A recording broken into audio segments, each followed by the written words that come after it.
Hey everybody, it's Daniel Smiley, success strategist, motivational speaker, and author, coming to you with another installment of Business Success. Listen, I am interested in you being successful in your small business, so I want to make sure that I am sharing information with you that is going to be helpful. Today, I'm going to be talking about something that is very important, so I need you to grab a pen and a pad or your notepad or tablet like I have, so you can really dig deep into and understand what it is I have to share. I'm going to be talking about how to properly value your business. Now, a lot of times people think that value has to do with pricing, and it does, but proper value actually leads to more profits in your business.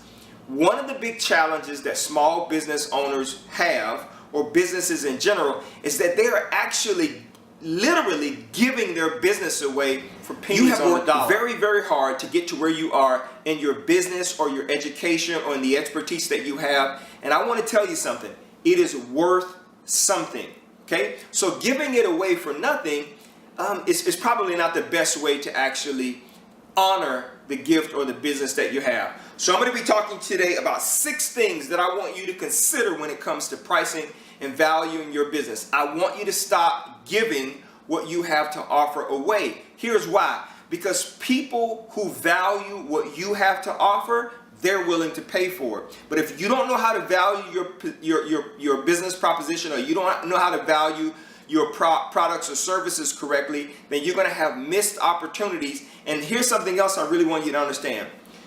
Not only are you going to have missed opportunities, but potential customers may choose not to do business with you because they think that you are just too cheap, when that may not be the case. So, 6 things I want to tell you that you need to consider when it comes to valuing your business properly.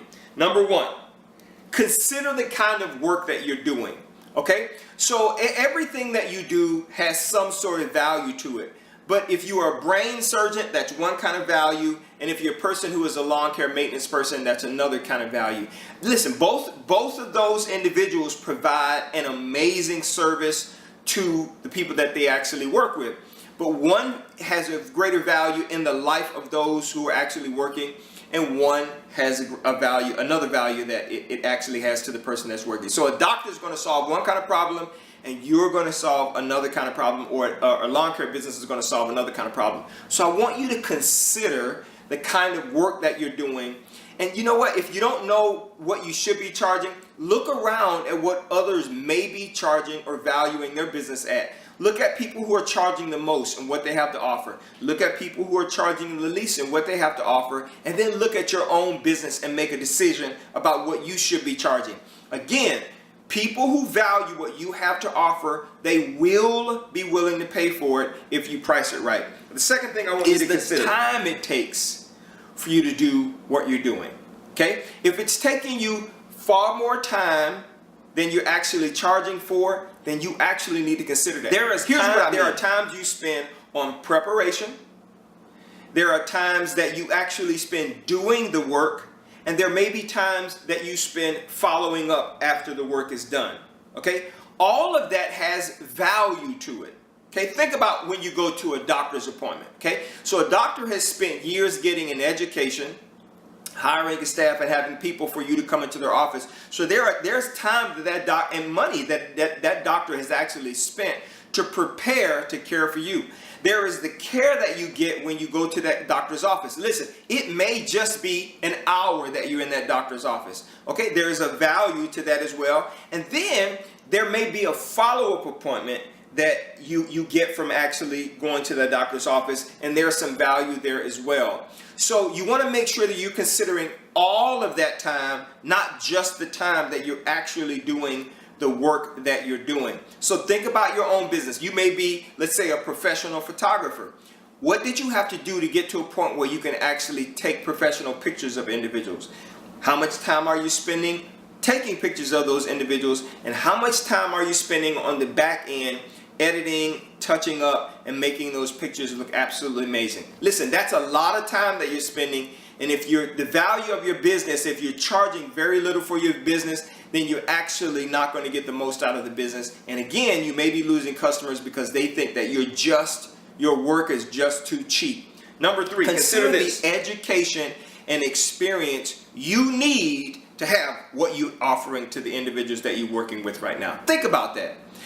Doctors, photographers, lawn care individuals, people who work on computers, there is a lot of time spent in education going to these schools.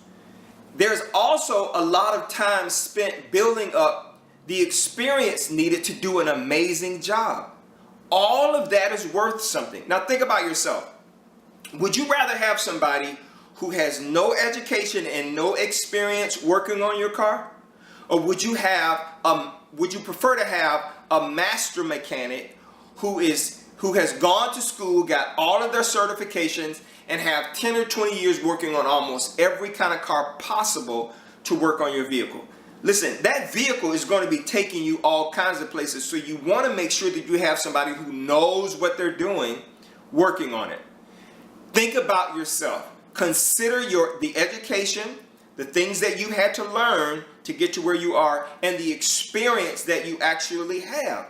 That is worth something, and so you need to consider that when you're actually thinking about what you're going to charge somebody for what you do. Consider your experience and your education when pricing what you have to do. Number 4, consider the time it saves the person that you're working with. Now listen, this is something that many customers really are interested in. If they could do it themselves, usually they won't need you, right? They don't come to you and they won't need you. But what you're doing, saving people time. Now listen to this. What is time worth to that individual? They can never get that time back if it's wasted trying to learn what they need to learn to either repair or prepare something that they have to do. They can't get that time back. You've spent many years, many hours, and a lot of money learning what you need to know so that you can take care of them. So you're going to be saving them tons of time, so that actually is worth something. When you are considering how you're going to value your business, what you're going to charge someone, make sure you're considering the time-saving element that you're offering to those individuals. Number 5, okay? I want you to consider this. What kind of problem are you solving for that individual? What kind of problem are you solving for that individual? I continue to use this example of a mechanic because it makes sense. Listen, if you take your vehicle to a mechanic to actually get worked on and repaired, what kind of problem are they solving for you? Okay? Now, you may think that, well, they're repairing my vehicle. No, there's a greater problem to that. Here's what I want you to think about. If you don't have your car, how inconvenient will that be? Will you be able to get to some of your appointments? Will you be able to get to your job? What if you had a medical emergency? Would you be able to get to the hospital? Would you be able to go out to the grocery store or go shopping or travel?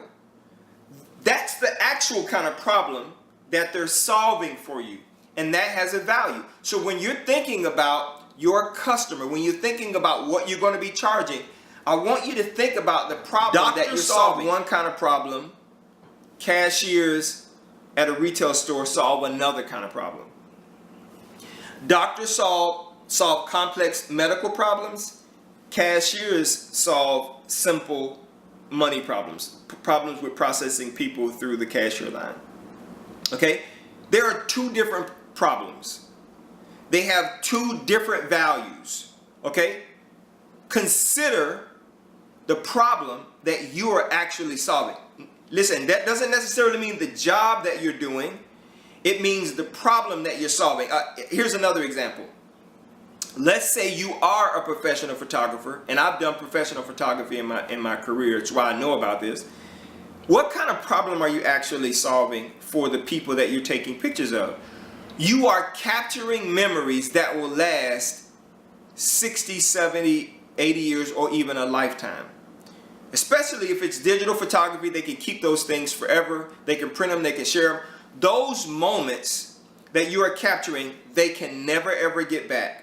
Now, can they do it themselves? Absolutely. Can they do it as well as you do? Absolutely not. Will they take the time and the care needed to do it? Well, if they don't know how to do it, then they can't do it. That's why they actually hire you as a professional photographer or whatever service that you're offering to do the job. I have a lawn care maintenance guy. Now, the reason why I have a lawn care maintenance person that comes to do my lawn is not because I can't do the lawn. I have for many years, but I just don't have the time to do it. So I would much rather pay someone else an amount of money to do my lawn, and to be honest with you, he does it a lot better than I do. That's the honest to God's truth. But I would much rather pay someone to do that for me because it frees me up to do other things that are more important to me, right? Now, keeping my lawn nice is obviously important, but making sure that I teach, train, and develop others, coach others, build my business, those things are far more important. So instead of me spending an hour or two out in my yard taking care of my lawn, I can pay somebody else to do it, and I can use that hour or two to work on something else that adds value to the life of those who I'm trying to help. Okay? And that's really, really what I want you to understand. Okay, finally, 6. When you are thinking about pricing your product, when you're thinking about the value of what you have to offer, what you're going to charge somebody, I want you to consider the quality of the work that you're offering as well. Listen, you are doing good work for the people that you're working for. And people who value good work are willing to pay for it. Now this is huge. I have actually lost business because of my product or my service, because the people that I was working with or that I was offering my product or service to thought that the price was just too cheap.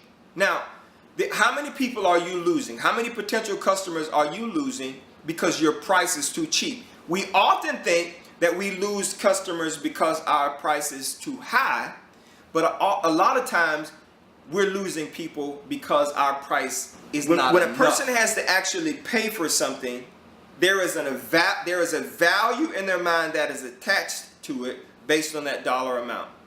So when you are considering what you're going to charge for what you have to offer, make sure you're thinking about the quality of work that you're offering to the people that you're working with. Listen, I hope this was helpful to get the most out of your business. So you need to understand how to value and properly price your product or service so that you are maximizing the success that you have. That's what this is all about. You've spent years and tons of money getting to the place that you are now. So now it's time for you to make sure that you're getting the right compensation for that.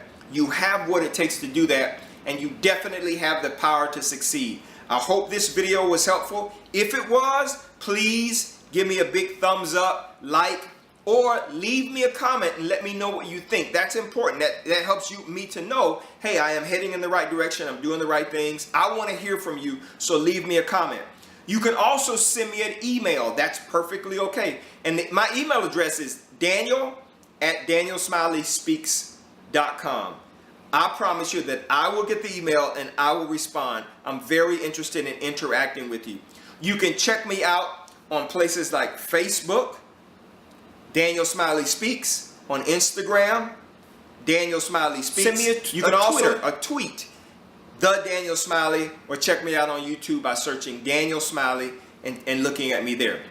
I really appreciate it. If you are on YouTube and you're watching this video, make sure you click subscribe.